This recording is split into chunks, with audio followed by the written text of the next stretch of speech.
Tragédia grega, Rei Édipo, de Sófocles.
Por que provocastes, infelizes, esse imprudente debate? Não vos envergonhais em discutir questões íntimas, no momento em que a atroz calamidade cai sobre o país. Volta a teu palácio, Édipo, e tu, Creonte, a teus aposentos. Não exciteis com palavras vãs uma discórdia funesta. Édipo, teu marido, ó minha irmã, julga acertado tratar-me cruelmente, impondo-me o desterro para longe da paz ou a morte. É verdade, minha esposa, acusei-o de conspirar contra a minha pessoa. Que seja eu desgraçado, que morra maldito se cometi a perfídia de que me acusas. Pelos deuses, Édipo, crê no que ele te diz, e crê não só pelo juramento que proferiu, mas também em atenção a mim e a todos quantos estão presentes. Deixa-te persuadir, Rei Édipo, nós te pedimos, como e em que desejais que eu ceda? Este homem não é criança, Édipo, se prestou tão solene juramento, respeita-o. Sabeis acaso o que ele pretende? Eu sei, explica-te, pois.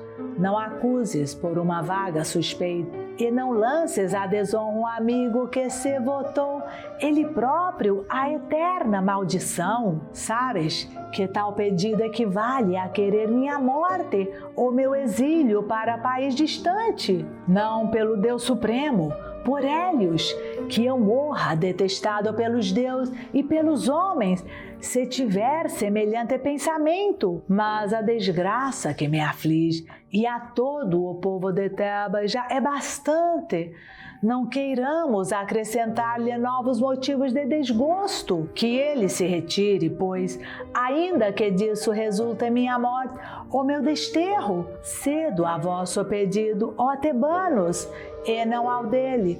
Só o vosso me comoveu. Creonte, esteja onde estiver, ser-me-á sempre odioso. Cedeste contra a vontade, vê-se bem, mas sentirás remorso quando tua cólera se extinguir. Um caráter como o teu é uma fonte de dissabores. Não me deixarás finalmente em paz. Queres ou não sair de Tebas? Sim, eu partirei. Doravante não me verás nunca mais. Para os tebanos, porém, serei sempre o mesmo. Ó rainha, por que não conduzes teu marido para o palácio? Farei o que pedes quando souber o que se passou. Fúteis palavras provocaram vagas suspeitas. Ora, mesmo o que carece de fundamento, muita vez nos corrói o coração. E as ofensas foram recíprocas? Oh, certamente que sim. E que diziam eles? Melhor fora, ó rainha, encerrar este conflito no ponto em que ficou, pois já nos amargura demais o infortúnio de nosso país. Vês tu a que situação chegamos, apesar de tuas boas intenções, e tudo porque descuraste de meus interesses e deixaste diminuir a afeição que tinhas por mim. Já muitas vezes te dissemos, ó príncipe, que nós seríamos, em nossa própria opinião, loucos e imprudentes, se te abandonássemos agora, a ti, que nos puseste no bom caminho, quando a pátria sucumbia, se pois hoje como outrora o nosso guia. Mas pelos deuses, Édipo, diz-me, por que razão te levaste a tão forte cólera? Vou dizer-te, minha mulher, porque te venero mais do que a todos os tebanos. Foi por causa de Creonte da trama que urdiu contra mim. Explica-me bem o que houve, para que eu veja se tuas palavras me convencem. Ele presume que tenha sido eu o matador de Laio, mas descobriu ele isso ou ouviu de alguém. Ele insinuou isso a um adivinho, um simples impostor, porquanto ele próprio nada se atreve a afirmar. Ora, não te preocupes com o que dizes, ouve-me e fica sabendo que nenhum mortal pode devassar o futuro. Vou dar-te já a prova do que afirmo. Um oráculo outrora foi enviado a Laio. Não posso dizer se por Apolo em pessoa, mas por seus sacerdotes talvez. O destino do rei seria o de morrer vítima do filho que nascesse de nosso casamento. No entanto, todo mundo sabe, garante, Laio pereceu assassinado por salteadores estrangeiros, numa encruzilhada de 3 caminhos. Quanto ao filho que tivemos, muitos anos antes, Laio amarrou-lhe as articulações dos pés e ordenou que mãos estranhas o precipitassem numa montanha inacessível. Nessa ocasião, Apolo deixou de realizar o que predisse. Nem o filho de Laio matou o pai, nem Laio veio a morrer vítima de um filho, morte horrenda, cuja perspectiva tanto apavorava. Eis aí como as coisas se passam, conforme as profecias oraculares. Não te aflijas, pois, o que o Deus julga que deve anunciar, ele revela pessoalmente. Como esta narrativa me traz a dúvida ao espírito, mulher, como me conturba a alma. Que inquietação te pode causar essa lembrança do nosso passado? Suponho que disseste ter sido Laio assassinado numa tríplice encruzilhada. Sim, disseram então e ainda agora o afirmam. E onde se deu tamanha desgraça? Na Fócida, no lugar exato em que a estrada se biparte nos caminhos que vão para Delfos e para Daulis. E há quanto tempo aconteceu isso? A notícia que chegou pouco antes do dia em que foste aclamado rei deste país. Ó Júpiter, que quiseste fazer de mim? Dize-me, Édipo, que é que tanto te impressiona assim? Não me perguntes nada ainda. Como era então Laio? Que idade teria? Era alto e corpulento. Sua cabeça começava a branquear. Parecia-se um pouco contigo.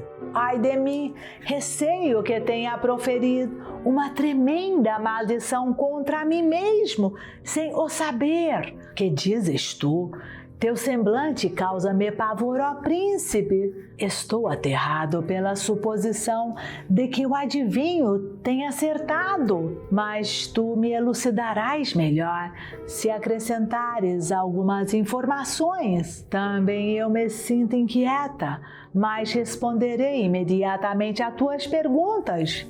Viajava o rei Laio com reduzida escolta ou com um grande número de guardas, como um poderoso soberano que era? Ao todo eram 5 os viajantes, entre os quais um arauto.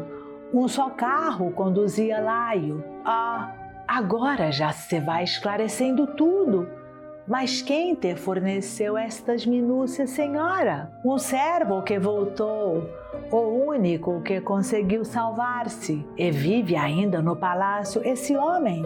Não, quando voltou a Tebas e viu que tu exercias o poder real em substituição ao falecido rei Laio, ele me pediu encarecidamente que o mandasse para o campo a pastorear os rebanhos, para que se visse o mais possível longe da cidade. E eu atendi a esse pedido, pois, na verdade, mesmo sendo ele um escravo, merecia ainda maior recompensa. Seria possível trazê-lo imediatamente ao palácio?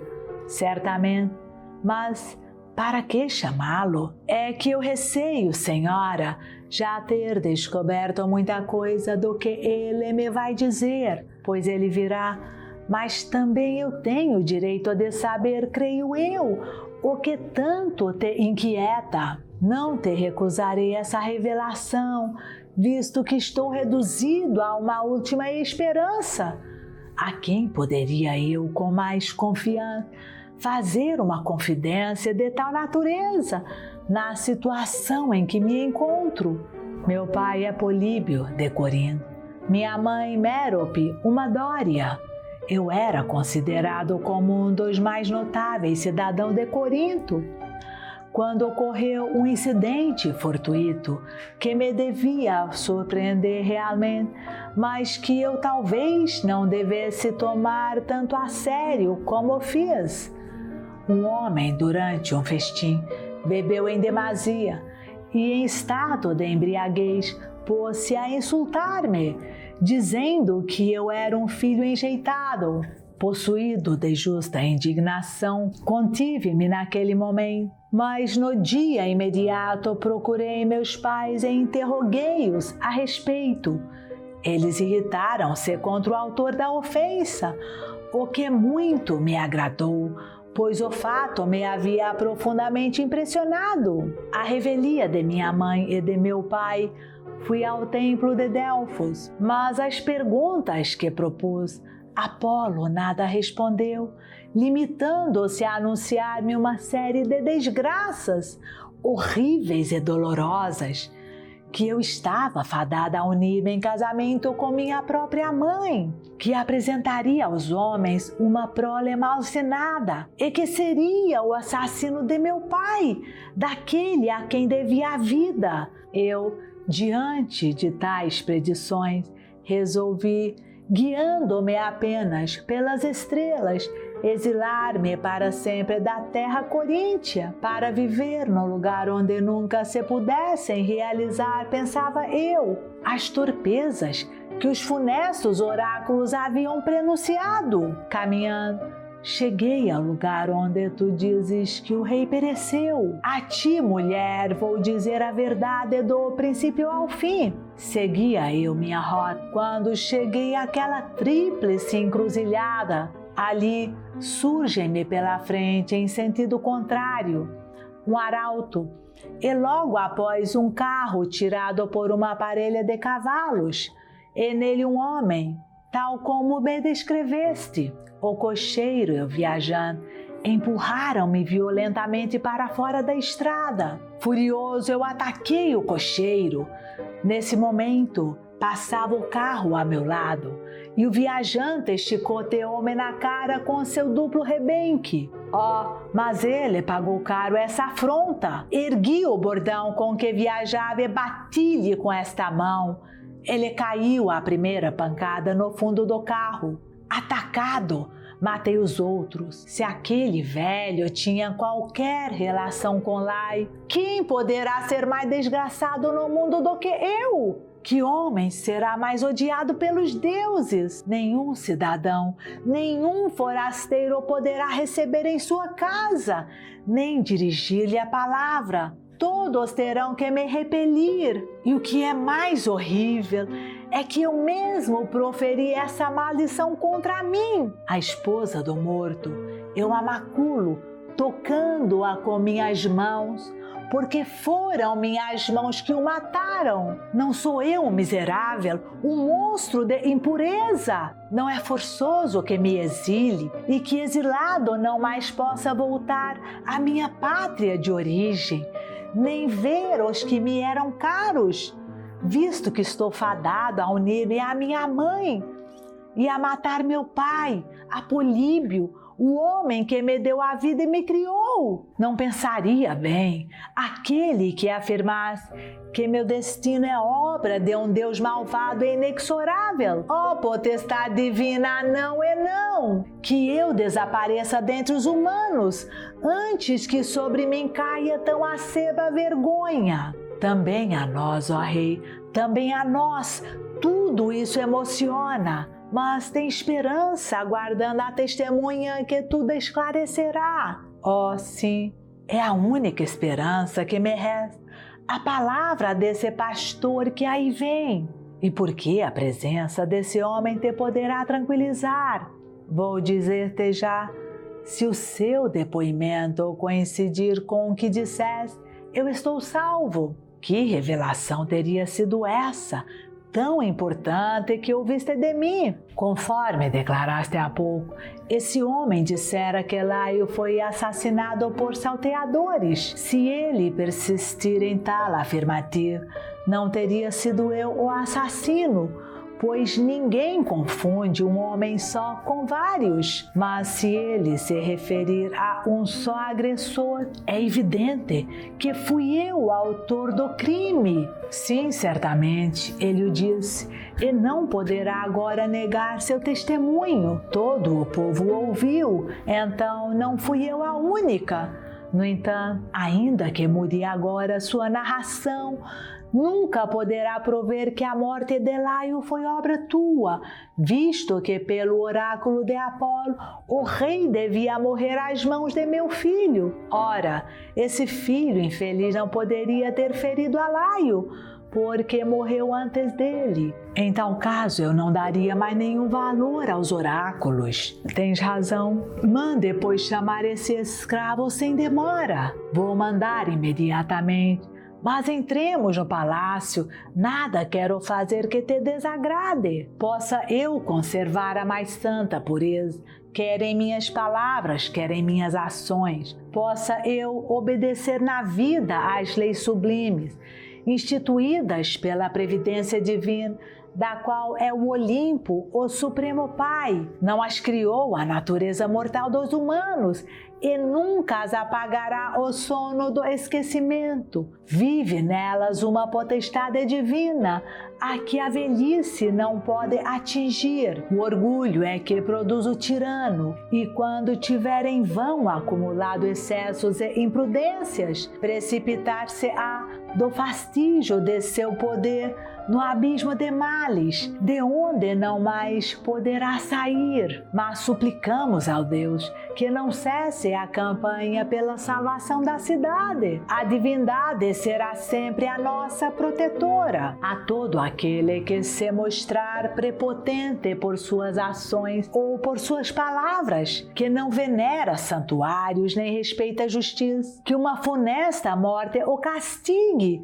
punindo-o por sua insolência. Se ele fizer fortuna pelo sacrilégio e pela impiedade, quem mais quererá manter o domínio de sua alma? Se tão nefandos crimes merecem honrarias, de que vale entoar cânticos em louvor dos deuses? Não mais iremos ao santuário central da terra, a fim de prestar culto ao Deus, nem ao templo de Abe, nem a Olímpia, se esses oráculos não mais se realizarem, de modo que possam ser citados como exemplo a todos os homens. Ó Deus Todo-Poderoso, se mereces esse título, Zeus, Senhor Supremo, que isso não passe despercebido a teu poder imortal. Se de nada valer os oráculos enviados a Laio, serão desprezados. Apolo não mais será honrado com o devido esplendor, e o culto dos deuses desaparecerá. Senhores desta cidade, tive a ideia de levar aos templos dos deuses estas coroas e estes perfumes. Édipo continua perturbado por inquietação terrível. terrível, recusa-se a interpretar de modo sensato os oráculos novos de acordo com os antigos. Ao contrário, confia em quantos lhe venham dizer coisas apavorantes. Visto que por minhas súplicas nada consegui de ti, Apolo Lício, que és o Deus mais próximo de nós, irei como suplicante com estes dons votivos, para que, dissipando todas as sombras do terror, nos tragas a tranquilidade. Todos nós nos sentimos amedrontados como marinheiros que veem o seu piloto em desafio. Poderias dizer-me, ó estrangeiros, onde fica o palácio do rei Édipo? Dizei-me, sobretudo, onde está o rei. Seu palácio, ei-lo aqui. O rei está em seus aposentos. Aqui está a rainha, sua esposa e mãe de seus filhos. Que viva sempre feliz a esposa legítima desse homem, e que o mesmo aconteça a ti, peregrino, porque bem o mereces, por tuas bondosas palavras. Mas dize por que vieste e que notícias nos queres anunciar? Coisas favoráveis para tua casa e teu marido, senhora. De que se trata? De onde vens tu? De Corinto. A notícia que te trago ser-te-á muito agradável. Sem dúvida que o será, mas pode também causar-te alguma contrariedade. Mas que notícia será essa que produz assim um duplo efeito? Os cidadãos do Istmo resolveram aclamar rei a Édipo, segundo dizem todos. Que o venerando Políbio já não exerce o poder? Não, a morte levou-o à sepultura. Que dizes tu? Morreu Políbio? Que eu pereça já se não for a pura verdade. Mulher, corre, vai ligeira dar esta notícia ao rei. Oh, que será dos oráculos sagrados? Foi com receio de matar a esse homem que Édipo se exilou. E agora se vê que não foi morto por Édipo, mas sim pelo destino. Jocasta, minha querida esposa, por que me mandaste chamar? Ouve o que diz este homem e vê de que valem os oráculos do Deus. Quem é ele e que novas nos traz? Acaba de chegar de Corinto e comunica-nos que Políbio, teu pai, deixou de viver. Que dizes, estrangeiro? Fala tu mesmo. Se deve ser essa a minha primeira declaração, eu a confirmo. Sabe que teu pai faleceu. Foi vítima de alguma traição ou por enfermidade. Por pequeno que seja, um abalo moral pode matar um homem idoso. Pelo que vejo, ele morreu em consequência de alguma doença. Ele já não era jovem. Ora, eis aí minha mulher, para que, pois, dar tanta atenção ao solar de Delfos e aos gritos das aves no ar? Conforme o oráculo, eu devia matar meu pai, ele já morto e sepultado, estando eu aqui sem ter sequer tocado numa espada, a não ser que ele tenha morrido de desgosto por minha ausência, caso único em que eu seria o causador de sua morte. Morrendo, levou Políbio consigo o prestígio dos oráculos. Sim, os oráculos já não têm valor algum. E não era isso que eu dizia desde muito tempo. Sim, é a verdade, mas o medo me apavorava. Doravante não lhes daremos mais atenção, mas não deverei recear o leito de minha mãe. De que serve afligir-se em meio de terrores, se o homem vive à lei do acaso, e se nada pode prever ou pressentir? O mais acertado é abandonar-se ao destino. A ideia de que profanarás o leito de tua mãe te aflige, mas tem havido quem tal faça em sonhos. O único meio de conseguir a tranquilidade de espírito consiste em não dar importância a tais temores. Terias toda a razão se minha mãe não fosse viva, mas visto que ela vive ainda, sou forçado a precaver-me, apesar da justiça de tuas palavras. No entanto, O túmulo de teu pai já é um sossego para ti, certamente, mas sempre receio aquela que vive. E quem é a mulher que te causa esses temores?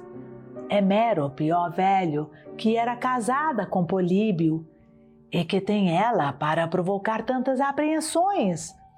É um oráculo dos deuses estrangeiro, um oráculo terrível. Podes revelar-me esse oráculo, ou é vedado a outros conhecê-lo? Pois vais saber. Apolo disse um dia que eu me casaria com minha própria mãe e derramaria o sangue de meu pai. Eis aí porque resolvi muitos anos viver longe de Corinto. Tive razão, mas é tão agradável contemplar o rosto de nossos pais. E foi por causa desses receios que te exilaste de lá? Também porque não queria ser o assassino de meu pai, ó velho. Oh, por que não te livrei eu de tais cuidados, eu que sempre te quis bem? Seguramente eu te recompensaria por tamanho benefício como ia de justiça. E foi precisamente por isso que aqui vim ter, para que depois de regresso a Corinto eu possa colher algum proveito. Mas eu não irei residir com meus parentes em caso algum. Meu filho, vê-se bem que não sabes o que fazes. Por que dizes isso, velho? Pelos deuses, explica-te. Se é por esse motivo que não queres retomar a sua casa. Receio que Apolo venha a ser um deus que realmente diga a verdade. Temes, pois, praticar um crime de incesto em teu lar? É isso, tão somente, ó velho, o que me assusta. Sabes, por acaso, que esse receio absolutamente não se justifica? Como não? Pois se eles foram meus progenitores, Políbio nenhum parentesco de sangue tinha contigo. Que dizes? Políbio não era meu pai? Era-o tanto como eu, nem mais nem menos. E como se explica que meu pai tenha sido para mim o que é um estranho qualquer? É que ele não era teu pai como eu não sou. E por que me considerava então seu filho? Porque há muitos anos ele te recebeu de minhas mãos, e apesar de me ter assim recebido, queria-me tanto bem. Eu explico. Até então ele não tinha tido filhos, e tu me tinhas achado ou comprado quando fui por ti entregue a ele. Eu te havia encontrado na grota de Citeron. Que fazias tu nesses lugares? Eu apacentava ali um rebanho montanhês. Eras então pastor e trabalhavas por conta de alguém. Sim, e fui o teu salvador, meu filho. E de que mal sofria eu quando me encontraste em tão miserável situação? As articulações de teus pés poderiam dar a prova disso. Que antiga dor tu me recordas assim? Eu te desamarrei. Tu tinhas as extremidades dos pés furadas. Oh, que horrível cicatriz eu conservei desses primitivos anos. Daí proveio o nome que te demos. Dize-me pelos deuses, quem ordenou tal coisa? Meu pai ou minha mãe? Não sei dizer, mas aquele que te deixou em minhas mãos certamente saberá. Tu me recebeste então de outro. Não me encontraste abandonado? Não, foi um pastor que te entregou a mim. Quem é ele? Podes indicá-lo? Ele se dizia servo de Laio, do antigo rei desse país. Precisamente, era um pastor desse rei. Vive ainda esse homem? Ser-me-á possível vê-lo? Vós que viveis nesta cidade, certamente podereis responder melhor do que eu. Há entre vós quem conheça o pastor a quem ele se refere, ou que o tenha visto no campo ou na cidade? Respondei, pois é este o momento em que deve ser esclarecido esse caso. Suponho que se trata do camponês que tu queres ver, mas Jocasta é quem pode certificar-se a respeito. Senhora, Acreditas que o homem a quem mandamos há pouco chamar seja o mesmo a quem este mensageiro se refere? De quem te falou ele? Ora, não penses nisso. O que ele diz não tem importância alguma. É impossível que com tais indícios eu não descubra, afinal, a verdade acerca de meu nascimento. Pelas divindades imortais, se tens amor à tua vida, abandona essa preocupação. Já é bastante o que eu sei para me torturar. Tranquiliza-te. Mesmo que eu tivesse sido escravo desde 3 gerações, tu não serás humilhada por isso. Não importa. Escuta-me, eu te suplico. Não insistas nessa indagação. Em caso algum, desistirei de elucidar esse mistério. No entanto, é para teu bem que assim te aconselho. Acredito, mas esses conselhos teus há muito me importunam. Infeliz, tomara que tu jamais venhas a saber quem és. Afinal, vai ou não vai alguém procurar esse pastor? Deixemo-la orgulhar-se de sua opulenta hierarquia. Ai de ti, mísero infeliz! Eis o único título que te posso dar, e nunca mais te tratarei de outra forma. Por que razão, ó rei, tua esposa se retira, possuída de tamanho desespero? Receio bem que dessa estranha atitude possam provir novos dissabores. Que venha o que vier, mas minha origem, por humilde que seja, eu quero conhecer. Ela, sem dúvida, orgulhosa como mulher, envergonha-se por meu baixo nascimento. Eu, porém, considero-me um protegido da fortuna e por isso não me sentirei amesquinhado. Sim, ela é que é minha mãe, e os anos que foram passando, ora me diminuíam, ora me exaltavam. Tal é minha origem, nada mais poderá modificá-la. Por que, pois, haveria eu de renunciar a descobrir o segredo de meu nascimento? Se eu posso devassar o futuro, e se tenho lúcido espírito, ó Citeron, tu não verás a próxima lua cheia sem que te veneremos. A ti, como compatriota de Édipo,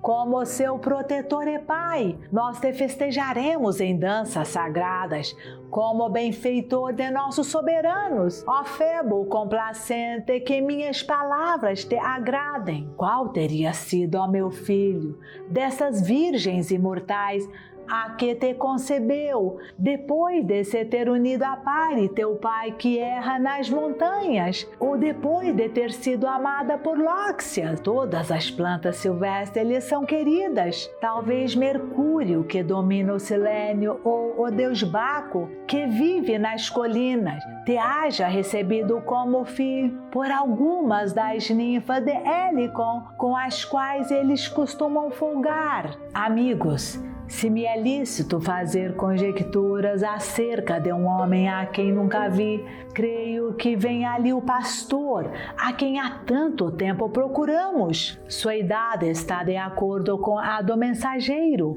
Os 2 homens que o acompanham, eu os reconheço. São servos meus. Tu, porém, que o deves ter visto anteriormente, deves saber mais do que eu. Sim, eu o conheço, fica-o sabendo. Ele pertencia a Laio e era o seu mais dedicado servidor. Quero que me digas agora, ó mensageiro de Corinto, é esse o homem de quem falavas? É ele mesmo? Ei-lo diante de ti. Ó velho, olha bem para mim e responde a todas as perguntas que te vou propor. Pertenceste outrora a Laio? Sim, eu era seu escravo, mas ele não me adquiriu. Eu fui criado em teu palácio. Que fazias tu?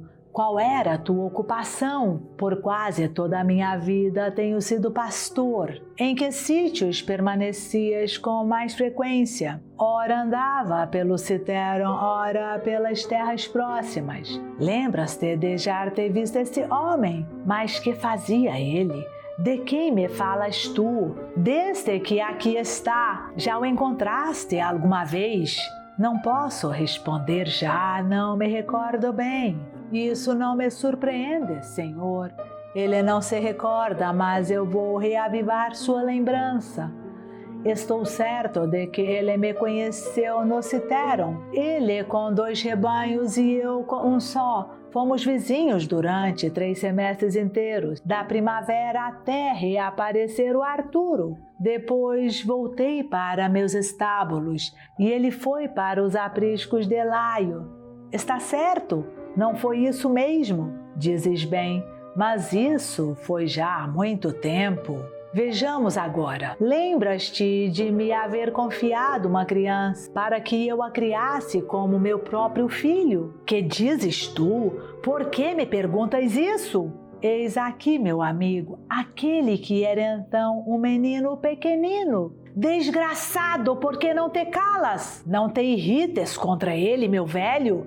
São as tuas palavras e não as dele que merecem a nossa indignação. Que mal fiz eu, bondoso rei? Não respondeste o que devias a propósito do menino, a quem ele se refere. Ele fala sem saber e perde seu tempo, pois se não responderes por bem, responderás à força. Eu te suplico pelos deuses, não faças mal a um velho, que um de vós lhe amarre imediatamente as mãos às costas. Que desgraçado que sou! Por que me fazes isso? Que queres tu saber? A criança de quem se trata, tu lhe entregaste. Sim, melhor fora que nesse dia eu morresse, pois é o que te acontecerá hoje, se não confessares a verdade. Mas com mais certeza ainda, se eu disser a verdade, estou perdido. Quer me parecer que este homem procura evasivas. Não, eu te disse, ó rei, que realmente eu lhe dei a criança, e de quem a recebeste era tua. Foi-te entregue por alguém? Não era minha. Eu a recebi de uma pessoa. De que cidadão tebano? De que família? Em nome dos deuses, eu te peço, ó rei, não me perguntes mais nada. Tu és um homem morto se eu tiver de repetir essa pergunta. Pois bem, aquele menino nasceu no palácio de Laio. Era um escravo? Era um descendente dele ou de sua família? Ai de mim, isso é que me será horrível dizer. E para mim será horrível ouvir. Fala, pois, assim é preciso. Diziam que era filho dele próprio, mas aquela que está no interior de tua casa, tua esposa é quem melhor poderá dizer a verdade. Foi ela que te entregou a criança. Sim, rei. E para quê? Para que eu a deixasse morrer. Uma mãe fez isso? Que desgraçada! Assim fez, temendo a realização de oráculos terríveis. Que oráculos? Aquele menino deveria matar seu pai, assim diziam. E por que motivo resolveste entregá-lo a este velho? De pena dele, Senhor, pensei que este homem o levasse para sua terra, para um país distante, mas ele o salvou da morte para a maior desgraça, porque se és tu quem ele diz, sabe que tu és o mais infeliz dos homens. Oh, ai de mim, tudo está claro, ó luz que eu te veja pela derradeira vez. Todos sabem, tudo me era interdito, ser filho de quem sou, casar-me com quem me casei, e eu matei aquele a quem eu não poderia matar. Ó gerações de mortais, como vossa existência nada vale a meus olhos. Qual a criatura humana que já conheceu felicidade que não seja a de parecer feliz e que não tenha recaído após no infortúnio, fim daquela doce ilusão? Em face de seu destino tão cruel, ó desditoso Édipo, posso afirmar que não há felicidade para os mortais. Tuas ambições ergueste-as bem alto e chegaste a possuir a mais promissora riqueza. Ó Júpiter, só ele pode vencer a horrenda esfinge de garras aduncas e de cantos enigmáticos. E assim apresentou-se diante de nós como a torre de defesa contra a morte. Desde então, ó Édipo, nós fizemos de ti nosso rei, e consagrado pelas mais altas honrarias, foste o Senhor Supremo da poderosa Tebas. E agora, Quem pode haver no mundo que seja mais miserável? Quem terá sofrido no decurso da vida mais rude abalo, precipitando-se no abismo da mais tremenda ignomínia? Ilustre querido Édipo, tu que no leito nupcial de teu pai foste recebido como filho e como esposo, dize como por tanto tempo esse abrigo paterno te pôde suportar em silêncio. Só o tempo que tudo vê logrou, enfim, ao cabo de tantos anos, condenar esse meneu abominável que fez de ti pai com aquela de quem eras filho. Filho de Laio, prover aos deuses que nunca te houvéramos visto. Condoído eu choro tua desgraça, com lamentações da mais sincera dor. No entanto, para dizer-te a verdade, foi graças a ti que um dia pudemos respirar tranquilos e dormir em paz.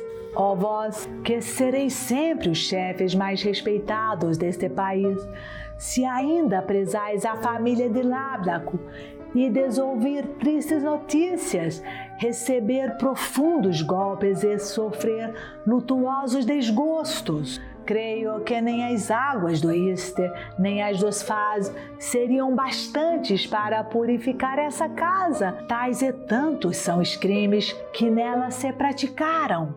Saberei de novas desgraças voluntárias e não impostas, e os males que nós próprios nos causamos são precisamente os mais dolorosos. Nada falta ao que já sabemos, para que nos sintamos todos profundamente penalizados. No entanto, dize que novas calamidades nos anuncias. Uma coisa fácil de dizer como de ouvir. Jocasta, a nossa rainha, já não vive. Oh, que infeliz! Qual foi a causa de sua morte? Ela resolveu matar-se, e o mais doloroso vos foi poupado. Vós não vistes o quadro horrendo de sua morte. Dir-vos-ei, no entanto, como sofreu a infeliz. Alucinada depois de transpor o vestíbulo, atirou-se em seu leito nupcial, arrancando os cabelos em desespero. Em seguida, fechou violentamente as portas e pôs-se a chamar em altos brados por Laio, recordando a imagem do filho que ela teve há tantos anos, o filho sob cujos golpes deveria o pai morrer, para que ela tivesse novos filhos, se é que estes merecem tal nome. Presa da maior angústia, ela se lastimava em seu leito, onde, conforme dizia, tivera uma dupla e criminosa geração. Como teria morrido, não sei dizer, pois Édipo, aos gritos, precipitou-se com tal fúria que não pude ver a morte da rainha. Todos os nossos olhares voltaram-se para o rei, que desatinado corria ao acaso, ora pedindo um punhal, ora reclamando notícia da rainha. Não sua esposa, mas sua mãe, a que deu à luz a ele e a seus filhos. No seu furor, invocou um Deus.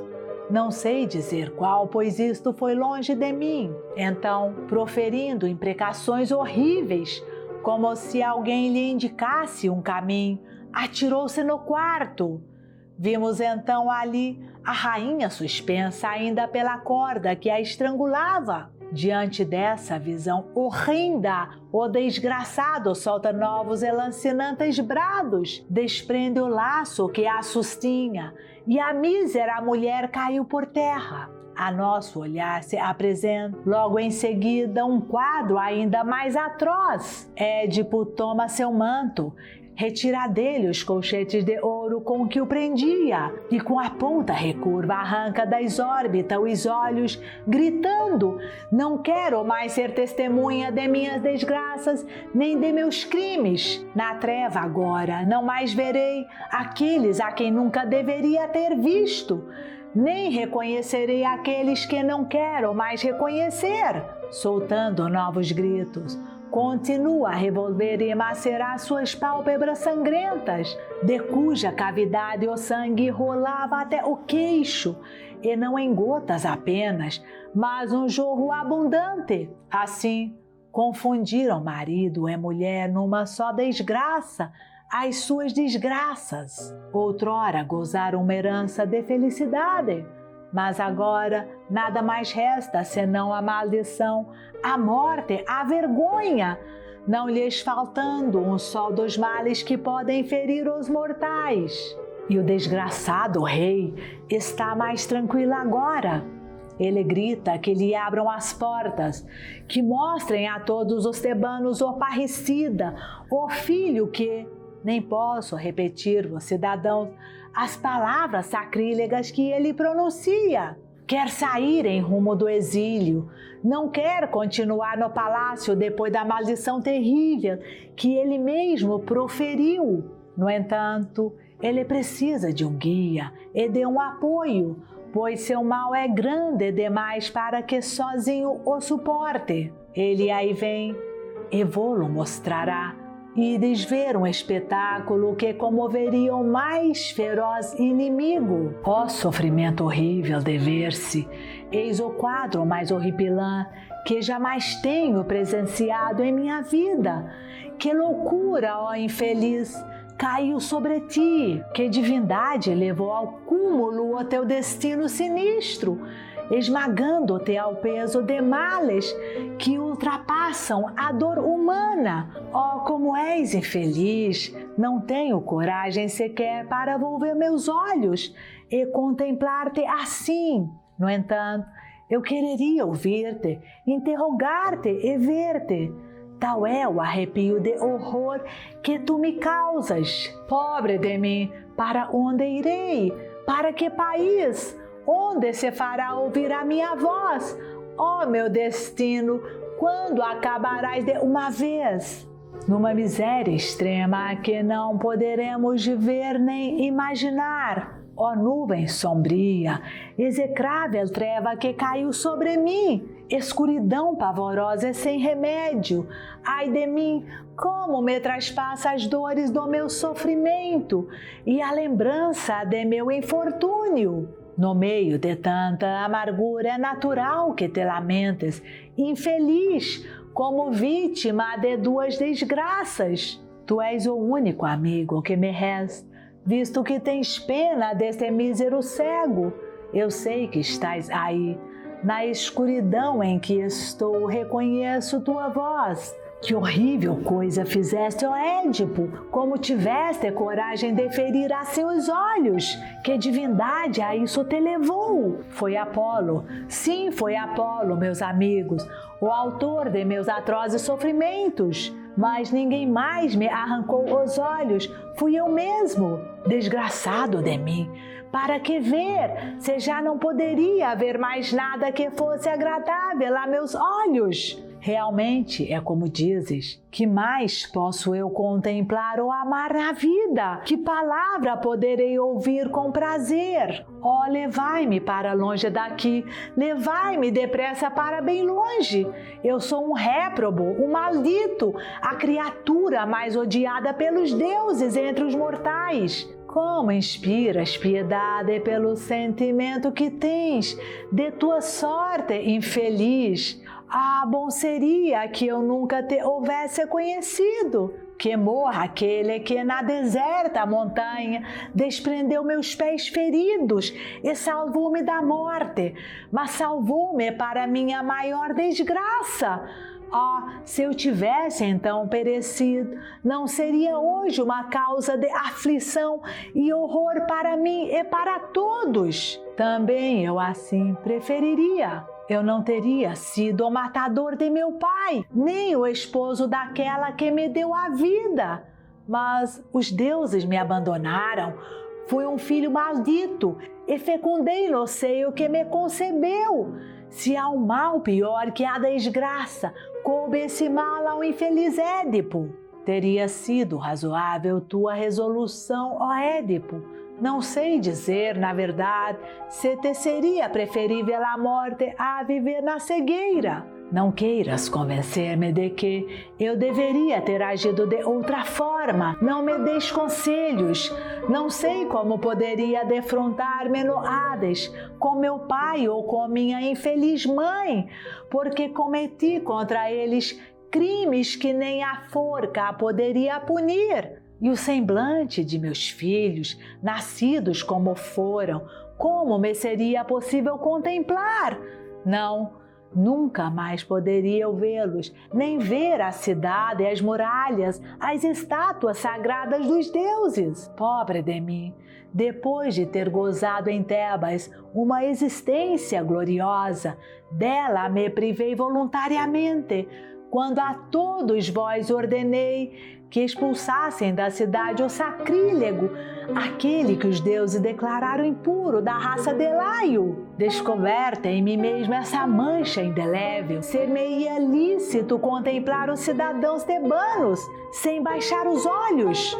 Oh, certamente que não, e se fosse possível evitar que os sons nos penetrassem pelos ouvidos, eu privaria também da audição esse miserável corpo, para que nada mais pudesse ver nem ouvir, pois deve ser um alívio ter o espírito insensível às próprias dores. Ó Citeron, por que me recolheste? Por que, quando me deste abrigo, não me tiraste a vida? Assim, eu nunca revelaria aos homens o segredo do meu nascimento. Ó Políbio, ó cidadão de Corinto, velho palácio que eu supunha ser o meu lar paterno, quantos opróbios deixaste crescer comigo sobre a aparente beleza que os ocultava, porque hoje sou um criminoso e descendente de criminosos, todo mundo o sabe. Ó tríplice encruzilhada, vale sombrio, bosque de carvalhos,